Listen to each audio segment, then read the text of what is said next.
My name is Gary Edwards. I was born in Spokane and I lived in Coeur Lanes off and on since 1947. I went through all 12 years of school here, thanks to Coeur Lanes School District 271 for the benefit of their fine education. And then I went to the University of Idaho and transferred as a junior to Indiana University, where I graduated with a degree from the School of Music. So my main passion is music, so of course to pay the rent I became a social worker for 40 years. And also have been working in civil rights as an activist for the last 55 years. If you may recall, one of my cases went to the Ninth Circuit Court of Appeals, where we won our lawsuit against the city of Coeur d'Alene regarding the Aryan March. Well, thank you. But this isn't about me. This is about when I was going to school. Unfortunately, we never learned much about the natives who lived here before us for hundreds of generations. And so when I was like 9 years old, I would go down to the Coeur d'Alene City Park, and at the 4th of July, they would have teepees set up by the railroad tracks near the present HREI building. And I could hang out there all day and watch the natives making beadwork, drumming, dancing, singing, and the little kids playing. And I thought, man, wouldn't that be great, not have to go to school, and you could go out and hunt and fish every day and learn all about woodcraft and things like that. And so I had a fantasy like that when I was growing up. The other thing that I picked up as I was growing up is that I hate bullies. And so I've tried to do what I can to fight against bullies for most of my life, people picking on weaker people. And around 1974, when they had the expo in Spokane, the International Exposition, I was at the Native Museum of Art, and I saw a painting on the wall, and it's called The Hanging of Qualchan. And for some reason, the image stuck with me for the next 40 years, and I kept thinking about it. But basically, the painting showed that Colonel Wright had offered Ojai, Qualchan's father, a safe passage and release him as a hostage if his son Qualchan would turn himself in. And I'll tell you the rest of the story later on. So in 2012 I started researching this subject seriously, and then I wrote the opera that is on your table at the head of the table. You can pass that around if you like. And I wrote that opera in 5 months and finished it in 2016. And on April 5th this year, Eastern Washington University is going to perform excerpts from this opera as well as other composers' operas at 7 p.m. at the Music Building in Eastern. So what I want you to do now is put yourself in the frame of mind, because the story that I'm going to tell is from the Indian's perspective. There's two sides to every conflict. So I want you to pretend like this is a longhouse and we're sitting around the campfires at night and we're telling stories. And I'm going to tell you the story as if I was a native. And I know there's concerns about cultural expropriation, but it turned out that this is a story that's intrigued me for years, and it's a story that I'm happy to tell. And my passion for the last 6 years has been telling stories, untold stories, so that people can have their stories heard. So we're in this longhouse, and I want to tell you about a horse race in the Palouse area. There was a person named Eha, and he was kind of a tricky guy. He liked to have fun, he liked to roam around, he liked to go hunting, and he never quite settled down because he was always on the move. And so he wanted one of these horses that the tribe was talking about. There were two horses, and they were arguing about which one was the fastest horse. So Eha went to the medicine man and asked him how he could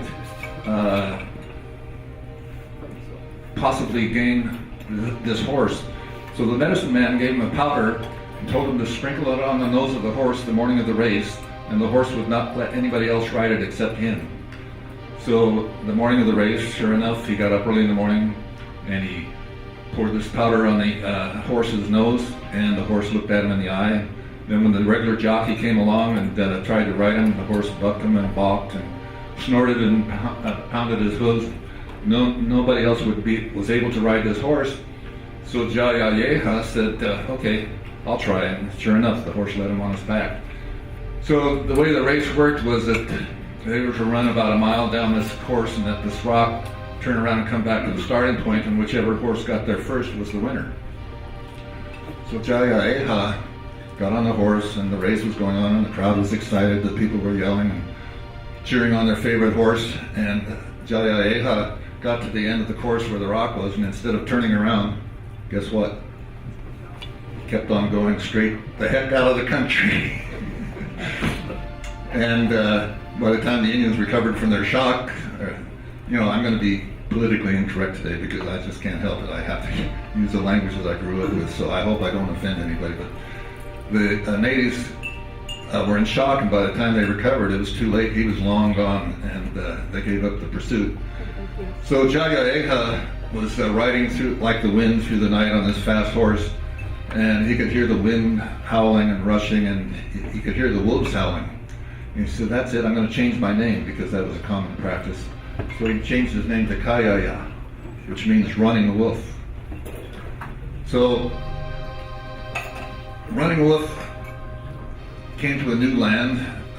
Right now it's called the Yakama area, and introduced himself to the area's new chief Kamiakin, and he was impressed by this young man's tale of his adventures and his battles and his victories that he'd won over people.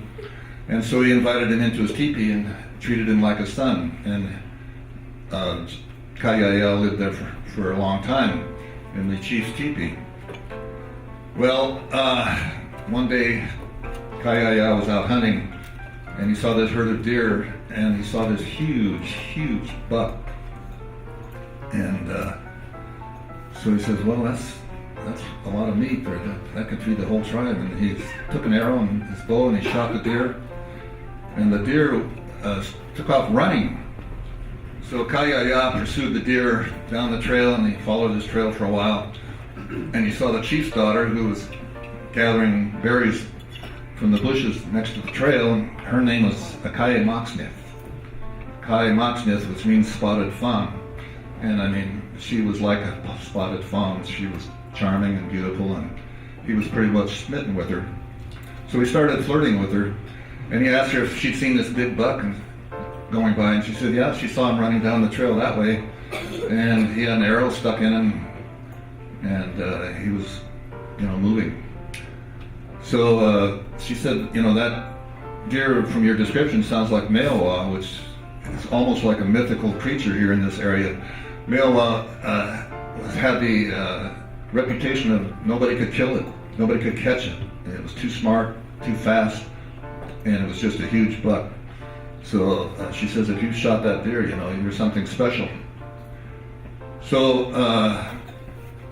Kayaya left her and found the deer and started dressing it, and then he asked the tribe for help to dress it, and he gave the deer to the tribe. And they held a big feast, and the chief Kamiakin initiated him into this tribe. This tribe was now called the Yakamas, which was interesting. But I learned that the name means people with swollen bellies. And swollen bellies because they had the reputation of being prodigious eaters. I mean, they ate and they ate and they ate and they ate. And they would sit around belching and farting, and their hosts would consider that a compliment. So there was this big feast, and everybody was happy, and everybody was in a good mood. And Kayaya was initiated into the tribe. But then all of a sudden, somebody showed up who was not in a good mood, and he was an elder. He was a medicine man. His name was Watuna. And he started talking, and things got quiet, things got hushed, and people were paying attention to him because of his elder years and his wisdom. So what Watuna had to say was that, he predicted these prophecies. He predicted that Kamiakin would marry Kayaya, and they would have a son, and the son would become the great chief of the Yakamas. And then people with black robes would come and teach their religion out of books, and then people would come in big canoes with large sails, covered wagons, and they would start encroaching into their territory. And then the day would come when there would be big battles and the people would suffer and die and go through all these hardships, and the white people would take over their land, and their people would exist no more. After Wakanda had this to say, then he died. And so this happy feast that had started out as a festival turned out to be a funeral celebration for their respected elder.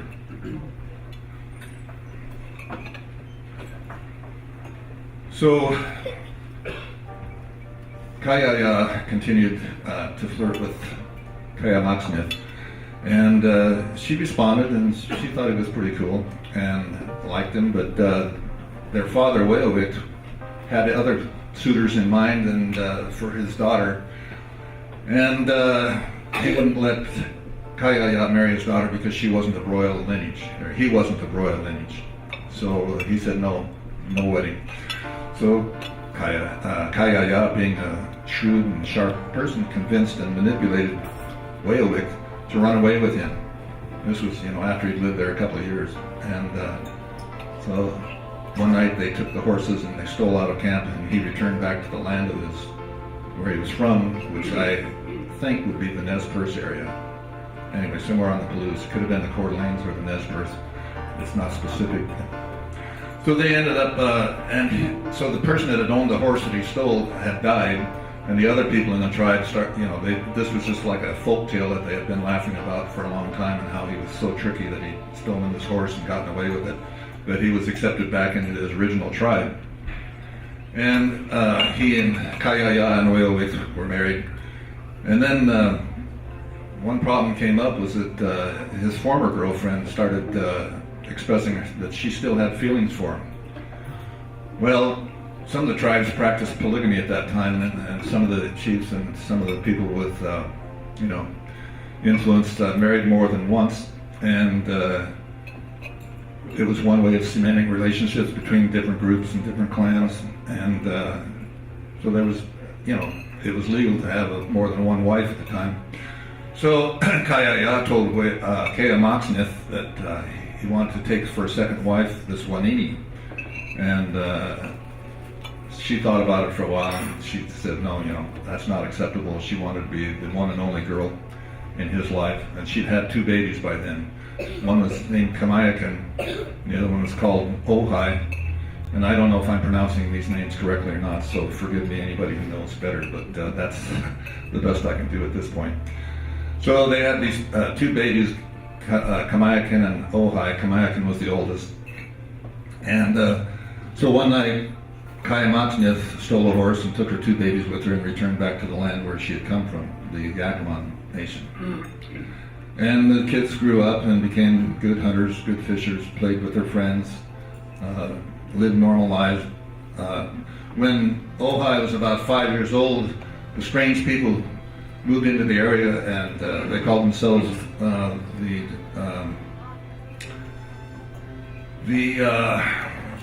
something of the Corps of Discovery. That's it, the Corps of Discovery. I think we know them as Lewis and Clark. And they brought some interesting technology and interesting trinkets with them, and so the Indians thought, well, maybe these guys are all right. And that was the introduction of the white people into this area. And the most impressive thing that they had were guns that could make a loud noise and shoot pieces of metal, and they could find it easier to do their hunting and eating. Eventually, after the Corps of Discovery came with their trade goods, the other newcomers started coming in: missionaries, gold miners, settlers, and this, of course, caused a culture clash that resulted in many people dying and their way of life being threatened. Okay, I'm going to pause there just to give you a chance to reflect on what I've said. How would you feel if you were Qualchan and people moved into your area and said they were going to change your way of life, your religion, your language, your customs, where you could live, how many people you could marry, the rules, everything would be totally changed. I wonder how many people in here would accept that, and how many people would say, well, I think we should put up a fight. I know what I would do. Anyway, Kamiakin asked Governor Stevens to send in the people with the robes and the missionaries to teach them their religion. You know, the Indians were smart in this area. They had heard from the grapevine what had happened in the east and what was happening in Willamette Valley in Oregon and what had happened in California. They knew that you know, this was coming. There was going to be conflict eventually. But Governor Stevens did say that there was two types of missionaries. There were the people that wore the black robes, where the men only preached and could come and live in one area, which was the Castalda Mission. And then there was the other group of people that the first mission was established by Narcissus and Marcus Whitman further west. And the people generally found that the Catholic priests were congenial. They didn't ask much. They didn't take a lot of their land for their own uses, and they treated the natives rather fairly, I guess you could say. Depends on your point of view. But they found that the Protestant missionaries were rigid, overbearing, standoffish. They told people that they couldn't have more than one wife anymore. That was forbidden. And they demanded that they give up their gambling and other habits that the missionaries considered not worth pursuing, and settle down and become like them, farmers. Not only that, but they also treated them like almost like slaves, making them work long, hard hours. And the Indians near the Whitman Mission, which was mainly the Cayuse tribe, found them to be exploiting them by taking more of their land. And then there was a couple of specific things that they were upset about. One is that the Indians and the Cayuse tribe had turned over one of their children to one of the chiefs named Elijah, and he took on the name Elijah, and he dressed like a white man, was educated in the mission schools, and became like a white man but an Indian. And one time he went to San Francisco for a visit, and he was murdered. Well, in the Indian culture, they had the custom that if somebody murdered one of your people, they had to be avenged, either by the killing of somebody of that group that murdered your person of equal rank, or in some other way being avenged. And so that was a grudge that they held for a long time. But Elijah had never been avenged. Nobody was ever punished for his murder. The other thing that they were upset about was that there had come about these measles outbreaks because, well, speaking of measles, that's a current topic, right? So the measles outbreaks started occurring in this area, and the Indians felt that the missionaries, the Protestant missionaries, were more partisan, took better care of their own children than the Indian children, and they blamed the white people basically for their children dying like flies, and wanted to retaliate. So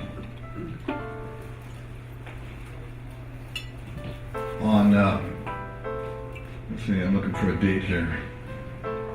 November 29th, 1847, a group of Cayuse Indians attacked the Whitman Mission and killed 14 people, including Marcus and Narcissa Whitman.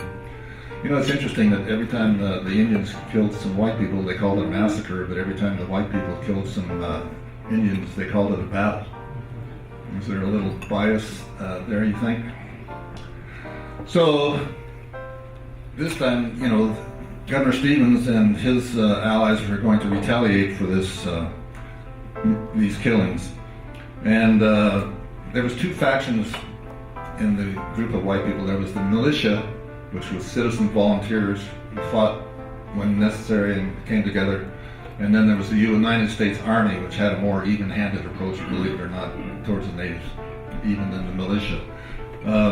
So the militia, there was like 1848, there was 500 men led by a minister named Cornelius Gilman, and he was appointed a colonel and led his forces to the Whitman Mission, and He told the Cayuse tribe that if they would turn over the people responsible for the attack, that there would be peace. Well, the Cayuse refused to make peace under those conditions, and so the United States troops were brought in, and in the summer of 1850, after numerous fights, the Cayuse warriors surrendered, and 5 were hanged on June 3rd, 1850, and the peace that was promised never did come to an end. In fact, I digress for a minute. When the Cayuse were threatened with retaliation for what happened at the Whitman mission, they asked Kamiakin to fight on their side and against the white people. And Kamiakin said, no, I've always had good relations with the white people. I'm not going to join in your battle. You can do it themselves. So the Cayuse attacked the Yakamas, and they were badly beaten and almost decimated. And then in the later times when they fought battles with the militia or the U.S. Army, they were all virtually wiped out. I mean, my grandfather talks about, an individual Cayuse Indian passing by his homestead or farm in around 1913, but as a group they were gone. I recently tried to find some Cayuse members, by Googling and whatever, but I couldn't find any representations of the tribe to talk with about this story. So, after the retaliation, there was a period of lull in the conflicts, and in the meantime, Qualchan was getting to be that age where he was starting to think romantically about this one lady named Wistocks. And she liked him, and they, were friends for a long time. But every time that they started to make a little progress in their romance, there was a conflict or a battle, and Qualchan had to go off and fight to protect his people. So that, is not unheard of even to this day. So anyway, in 1853, Governor Stevens was appointed to be the first governor of the Washington Territory, and his duties were to set up a territorial government, complete a railroad survey, and make peace with the tribe of the Pacific Northwest. So Governor Stevens announced that the Indians have to sell their Americans basically for a pittance, or he would kill them all and take the land for nothing. I'm not an expert or a lawyer or anything, but I understand that contracts made under force are generally not valid. But this was the approach at the time. And so the tribes got together and talked about the ultimatum and tried to figure out what to do about it, how to respond, and there was different opinions on multiple sides. And Kamiakin had formed a confederacy of 12 tribes ranging all over Washington, the northern part of Oregon, the western part of Washington, and the eastern part of Washington into Idaho. The tribes were, the Spokane tribe, the Coeur d'Alene tribe, the Caldwell tribe, the Umatilla tribe, and some western Washington tribes whose names I can't pronounce or remember at this exact time, but I'll give you the resource source for all my information, and you can read it after I'm done too.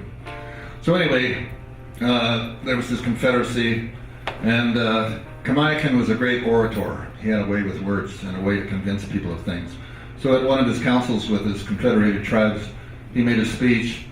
Now these speeches were told secondhand to the author of the book that I used for research, but apparently he had a prodigious memory, and so he tried to write down the dialogue at the time word for word the way he heard it. So this is basically what he says that that Kamiakin said while he was talking to the tribes about the threat from Governor Stevens. He says, "We wish to be left alone in the lands of our forefathers, whose bones lie in the sand hills and along the trails. But a pale-faced stranger has come from a distant land and sends word to us that we must give up our country as he wants it for the white man. Where can we go? There's no place left. There's only a single mountain that separates us from the big salt water of the setting sun. Our fathers from the hunting grounds of the other world are looking down on us today. Let us not make them ashamed. My people, the Great Spirit has his eyes upon us. He will be angry if, like cowardly dogs, we give up our lands to the whites. Better to die like brave warriors on the battlefield than to live among our vanquishers, despised. Our young men and women would speedily become debauched by their firewater, and we should perish as a race." Very powerful words.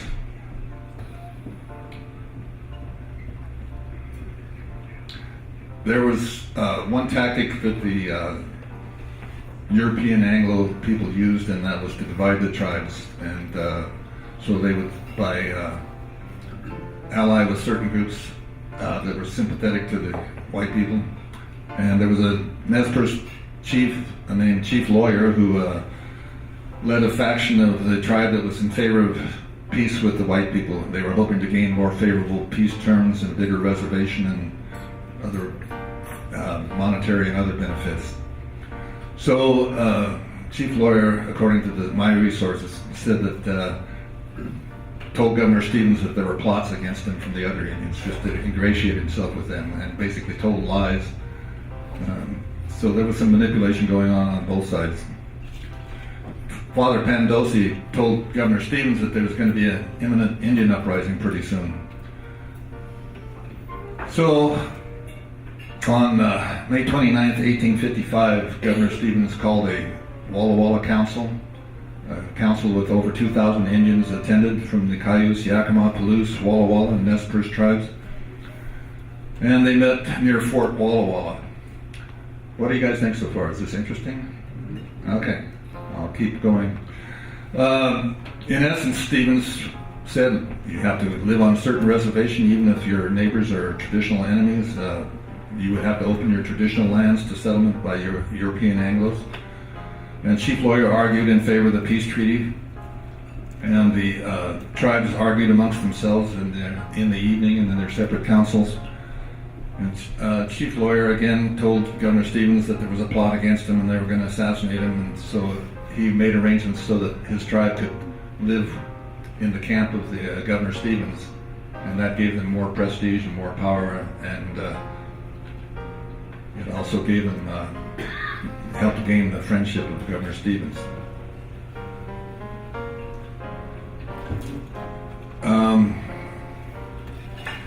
Well, this council went on for 4 or 5 days with the Indians talking about what to do and how to respond. And in the end, with the threat of war and under pressure from Governor Stevens, because Governor Stevens was a young man, he was ambitious and driven, and he was arrogant, and he thought he knew better for what was best for everybody, and he had no patience. He wanted to get this over and done and settled with. So he put a lot of pressure on the natives, to come to an agreement and sign this treaty. So in the end, when all is said and done, the tribes did sign this Treaty of Walla Walla. And basically the chiefs would be given $500 immediately in a pension, and they would be given buckboards and wagons and blacksmith tools and schools and and a basic pittance and allowance for 20 years. And if I had time, I would tell you basically that the Indian agents that they finally did send over were liars and cheats and stole their money, and for many years, they, even when they did accept the treaty, that they didn't get the benefits that were promised. But I digress. Okay, so a month after the council in Walla Walla, and this is 1855, the Kamiakin held another council, and the Indians chiefs argued against the Stevens Treaty. They said they were pressured into signing it. They weren't given enough time to think about it. And so at the end of this council, Kamiakin received the vote of confidence to lead the tribes into battle. And Kamiakin told different couriers to go spread the word among the tribes that no white people would be allowed to cross their territory. If they did, they would be killed. And so they were warned not to go into Indian territory. And he ordered them to set up signal fires on the mountains so that if there was invaders coming, or miners coming into their territory, that the other people would get the information soon. But then, guess what? Gold was discovered in the Colville region. Gold fever. So Qualchan followed his orders. A bunch of miners disregarded their warnings to stay away, and Qualchan and some of his relatives killed 6 miners on the Yakama River. There was an Indian agent who was not unsympathetic towards the Indians at the time. His name was A.J. Boland, And he was upset about what happened and tried to write over and talk to Kamiakin about this and see if they could solve the problems. And one of a person named Showaway was a friendly to the white people, but his son was named Michel, and Michel and 3 or 4 of his friends killed the agent Boland. First they tricked him into thinking they were there to have dinner with him and sit down and parley, but they ended up killing him and burning him and his horse and burning their bodies. For some reason, Qualchan was blamed for that, but he was totally innocent of that crime, or if you want to call it a crime, depends on your point of view, I guess.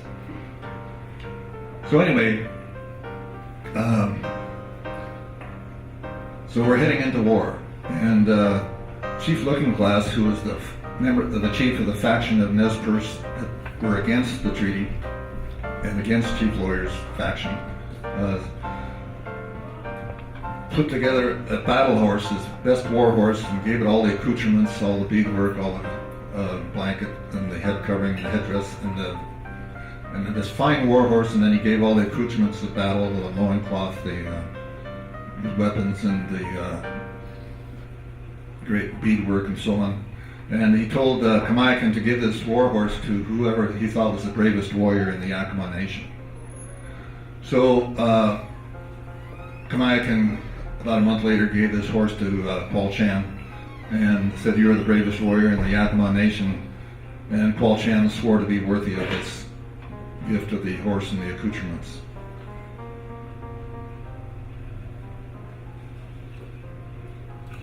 Next scene that I want to talk about is where Wistox and Qualchan are having a dialogue, and basically on the romance scenes, I basically, the story of Qualchan falling in love with Wistox is true, but I have to make up the dialogue because, I wasn't there. I don't know what they said to each other. But anyway, so there's a scene where there's a dialogue between Wistox and Qualchan, where she tells him that all of the natives consider him a hero for how he killed the miners, and his reputation is soaring among the tribe, and Qualchan, and that he was blamed for killing the agent Boland, but he's affirmed that he was not the person involved in that situation. But again, he has to return to the conflict. Okay, there were several battles and campaigns, and I didn't include all of them in my story because some of them sound like duplications and so on and so forth. So I just included a couple of battles that were unique, and one was Major Howler's campaign, where he had some skirmishes that would lead to a major battle, and Kamiakin's braves were on the verge of being defeated, but at the last second, and they were tired and hungry and fading and losing the battle, and then at the last second, Qualchan and his forces came in and saved the day for the natives. And then there was a battle in Union Gap, where militia volunteers led by Major Raines introduced 2 new components into the fight, which were the bugle and the cannon. And it sounds interesting to us now, but at the time the bugle was a major interesting new development, and it rattled the natives, and they became flustered and wondered whether this was some kind of new spirit or whatever. And it was used to good effect by the military, the militia, and that the cannons, were considered an evil spirit that decimated the warriors fighting against Major Howler, or Major Raines. Okay, you know who I mean. So then there's another lull, and this part is true. There's an area near Yakama where there was a waterfall, and you could start at the top of the waterfall, slide down and have fun, and come out at the bottom. And the legend among the natives was that if you made a wish while you were sliding down to the bottom and made it down in one piece, you would be granted your wish. So I use this in my story, that Wistox and Qualchan are having a romantic interlude, and they go down the slide, and then he asks her to get married, and she says yes, and he says, "My wish came true." Okay, my point in the opera, which is that, you don't have 2 hours of gloom and doom. You got to have a break once in a while, right, where things are a little lighter for a second. So I apologize for introducing a little bit of fiction there. Now, the original battles for Seattle. There was a chief on the west coast named Leshai, and one of his couriers came to Qualchan in the middle of winter and said they need help attacking Seattle, which at that time was probably a pretty small settlement. And so Qualchan went to visit Leshai, and he said, well, before we have this battle, let's do a little reconnoitering. And so he acted like a spy, and he walked into the American camp where there was an Indian named Joe McCord, and they called him Curly Joe. And so they were looking at the disposition of the troops that they would have to confront, and a white lieutenant came up to him and says, what are you guys doing here? And they said, well, we came to visit Curly. And the guy says, okay, but make it quick and then get out. So there was a little suspicion. They almost got caught as spies.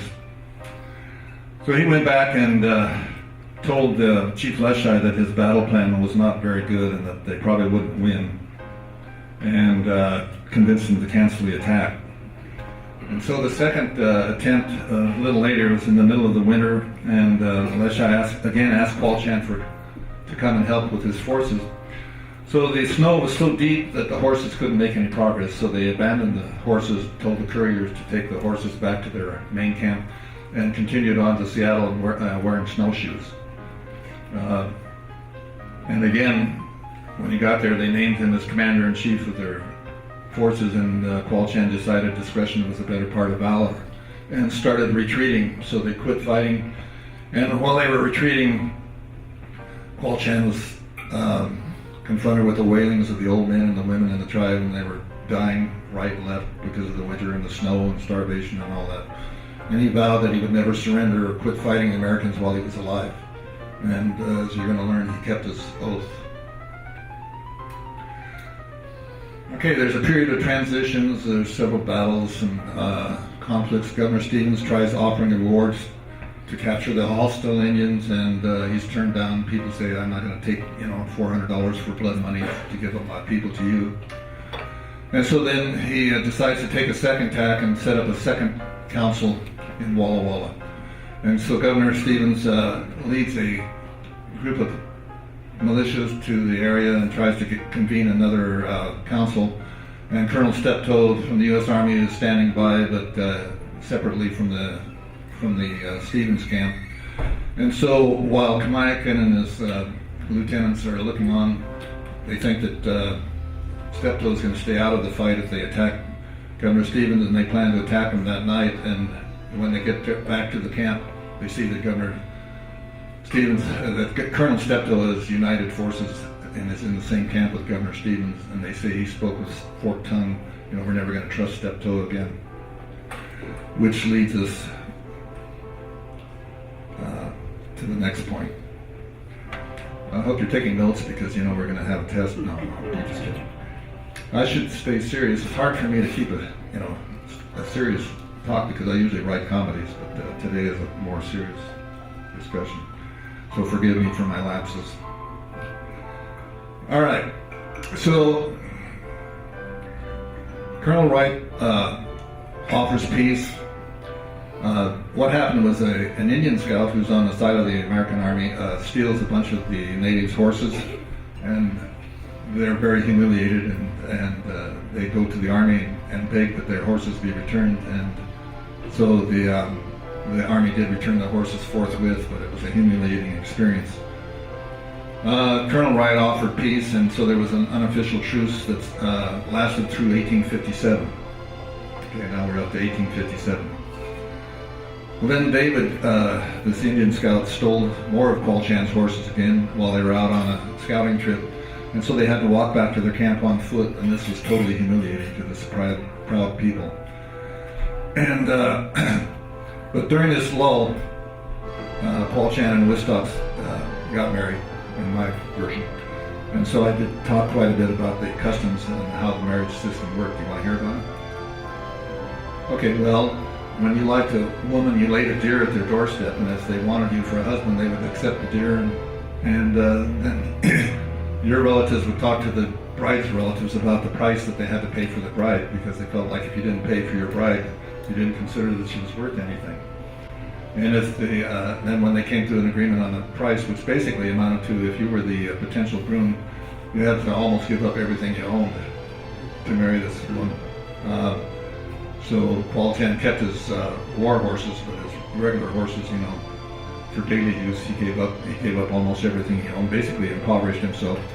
And so I did include a wedding ceremony in my version of the story. And then David steals the horses a second time. This sparked the resumption of the war because this time the U.S. Army would give them back their horses.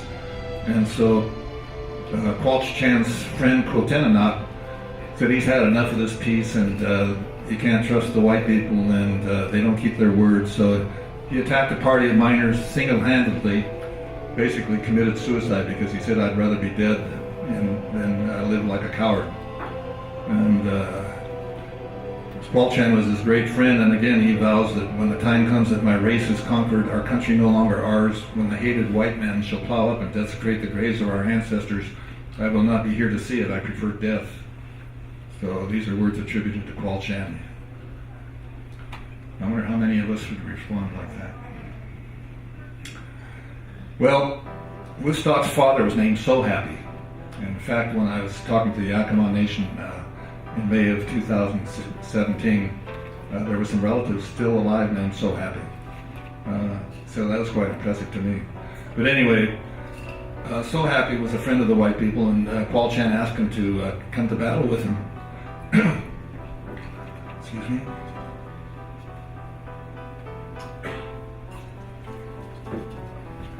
And So Happy says, no, he's not going to fight. The Americans have always been good to him, and he doesn't have any problems with them. He's not going to go to war.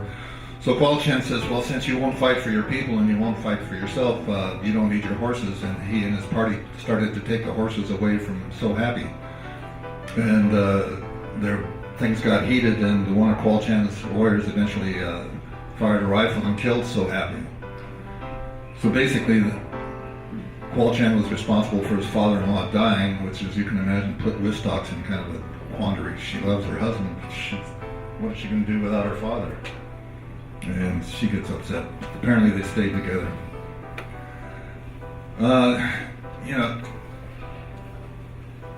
Everything that I'm talking about basically has come from a book called Kamiakin, Last Hero of the Yakama Nation by A.J. Swan, S-P-L-A-W-N, rhymes with Jan.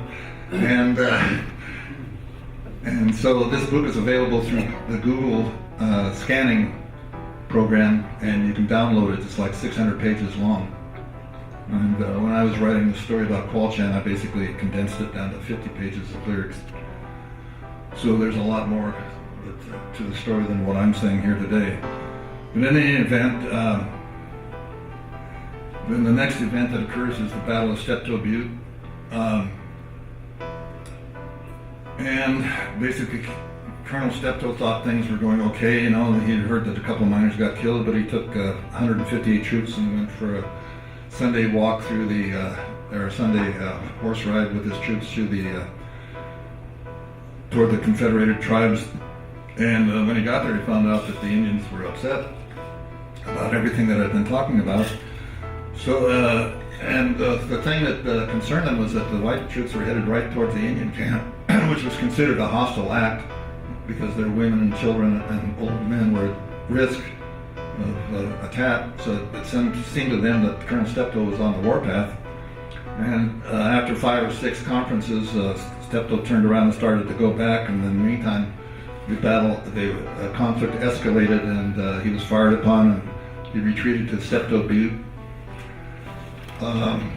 Basically, in the middle of the night, he decided to retreat. Well, they forgot to tell his guards that he was leaving, so 12 of his troops were left there alone, while he and his other troops skedaddled. And they had a bad time getting out of there. They come across wounded, dead troops, and they themselves were in danger. But Steptoe left his mules, he left his cannon and all of his equipment. Some of the stuff he buried when he had time. And there was a long, fierce battle that finally took place, and the Indians prevailed. And the surviving troops were saved at the last minute by the appearance of the Nez Perce allies. So, Chief Lawyer told them that they could win the fight if they would go back with Colonel Steptoe's troops And Septo, in a cowardly fashion, said, "No, I'm going to go back to Fort Walla Walla. I've had it." So there was some negative things that this information had to say about Colonel Septo. Hey Gary, Yes. we have probably about 7 minutes or so. Okay. You want to wrap it up and Yes. just open it up for a couple questions? Sure. What I want to do is another commercial. All right. If you look in front of you, there's a paper called an article about the fundraising campaign. I'm affiliated with a fiscal sponsor called fracturedatlas.org, and they are authorized to take money from donations, and I'm calling it my Give Me Five campaign. Basically, I'm asking my friends to give me $5, and I'm asking organizations and groups to give me $500 at least. And this goes into this nonprofit. You can deduct it from your taxes probably. And so when I raise enough money, I'm going to produce or find a local theatrical group to produce the Qualchan Opera. It's 2 hours long, and what I want to do is I have the mission. I want to spread the untold stories of how the actual transition of cultures took place, so that people understand that there were two sides to this. And it has the website fracturedatlas.org on this little sheet that I passed out. So basically, just to wrap it up, Colonel Wright started his campaign, and he had new long-range rifles, and so he was able to wound and kill a lot of the natives without any of the American troops getting killed. And this battle went on for, I think the campaign went on for like a month. First he started with a treaty with the Nez Perce and got them on his side. And then there was a big battle at the Four Lakes, which is near Cheney, on the way to Cheney, Washington. And then at the culmination of the campaign, he captures 900 Indian horses near State Line, Idaho, and the troops didn't know what to do with them. They couldn't take them with them. They weren't suitable for the troops to use because they weren't trained like a cavalry horse. So he ordered all the horses basically slaughtered. And this was unthinkable because a bond had developed between the natives and the horses, and it was a sad day for everybody.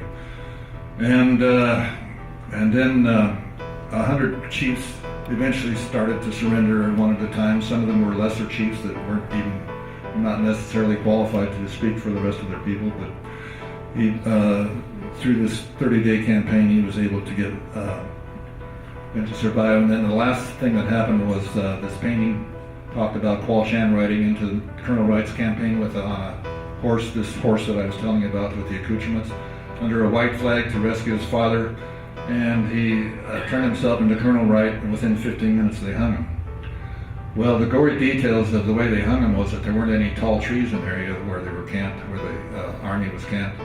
So they took a short tree and tied a rope around it, and tied a rope around Qualchan's neck, and basically stretched him until he choked to death.